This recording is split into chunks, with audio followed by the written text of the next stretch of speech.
Good morning. आज मी जरा जास्तच लवकर उठले होते आणि सर्वात आधी फ्रेश होऊन घेतलं, कारण की रात्रभर खूप गरम होतं आणि सकाळी सकाळी कूलरच्या हवेमुळे मस्त असं थंड वातावरण होऊन जातं. मग उठल्या उठल्या अंघोळ करायची अशी फारशी काही गरज वाटत नाही, त्यामुळे मस्त असं फ्रेश होऊन घेतलं आणि इकडे गरम पाणी ठेवून घेतलं. मग गरम पाणी मस्त होईपर्यंत म्हटलं चला लगेचच 5 मिनटाचं काम असतं माझं पीठ मळून घेण्याचं. म्हटलं ते पटकन उरकून घ्यावं. अच्छा, ठीक है, समझ गया. मग लगेचच इथे 5 मिनिटामध्ये मी पीठही मळून घेतलं आणि भिजत ठेवलं. रात्रीच्या गरमीमुळे बाबू काय माझा व्यवस्थित झोपत नाही, सारखं उठतो, रडतो आणि मग आम्हाला परेशान करतो. मग आम्हालाही त्याच्याबरोबर उठावं लागतं. दिवसभर बाबूच्या मागे आणि घरातली कामे किती असलं तरी दोघांची असलं तरी सेमच कामं असतात. ती उरकून मग रात्रीची मला खूप झोप येते आणि मी जास्त काय उठले नव्हते. मग त्याचे पप्पा सारखं उठून त्याला बघायचे आणि घ्यायचे.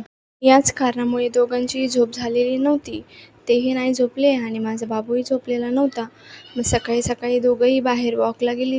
म्हणजेच इकडे छोटंसं गार्डन आहे, ते तिथे त्याला घेऊन गेले होते आणि तो तिथे खूप खेळत होता म्हणे आणि खूप रमला होता आणि खेळून फारसा दमलाही होता. मग दोघेही आलेत आणि गाढ झोपी गेलेत आणि त्या दोघांचीही ती गाढ झोप बघून मीही त्यांना डिस्टर्ब केलं नाही. मग आणि मी सगळी माझी कामे खूप हळू आवाजात, त्यांना डिस्टर्ब नाही झालं पाहिजे, माझा बाबू नाही उठला पाहिजे, त्या पद्धतीने करत होती.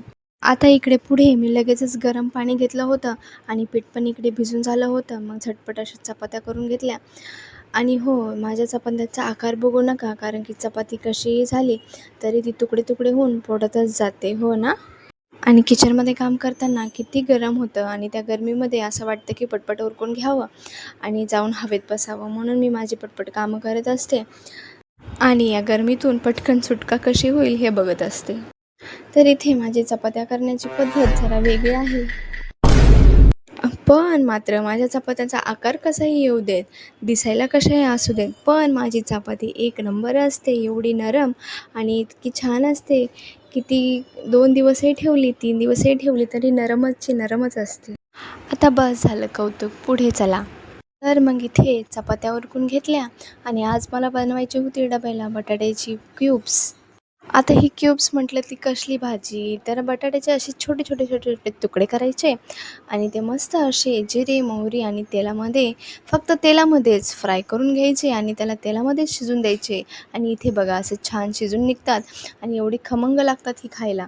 आणि हे माझ्या बाबूलाही खूप आवडतं, मी त्याच्यासाठीही बनवते, तर हे तुम्हीही ट्राय करा. आता पुढे लगेचच मी अंघोळ आवरून घेतली. बाकीची काम तर राहिलेली होतीच, पण पाणी थंड होऊ लागलं होतं, त्यामुळे मला ती आवरून घ्यावी लागली. मग पटकन मी माझीच अंघोळ आवरून घेतली, कारण की बाबूही आणि त्याचे पप्पाही गाढ झोपेत होते.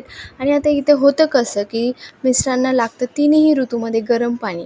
मी सगळ्यात आधी उठल्या उठल्या त्यांना गरम पाणी ठेवते आणि आज ते अक्षरशः थंड होऊन चाललं होतं, त्यामुळे माझा स्वयंपाकही उरकवला होता. म्हटलं चला आपणच अंघोळ करून घेऊया. मी इथे अंघोळ करून घेतली आणि मग ते उठले होते. मग इथे त्यांच्यासाठी परत मला पाणी ठेवावंसं लागलं आणि मग माझं आवरलं आणि तेवढ्यातच बाबूचाही आवाज आला.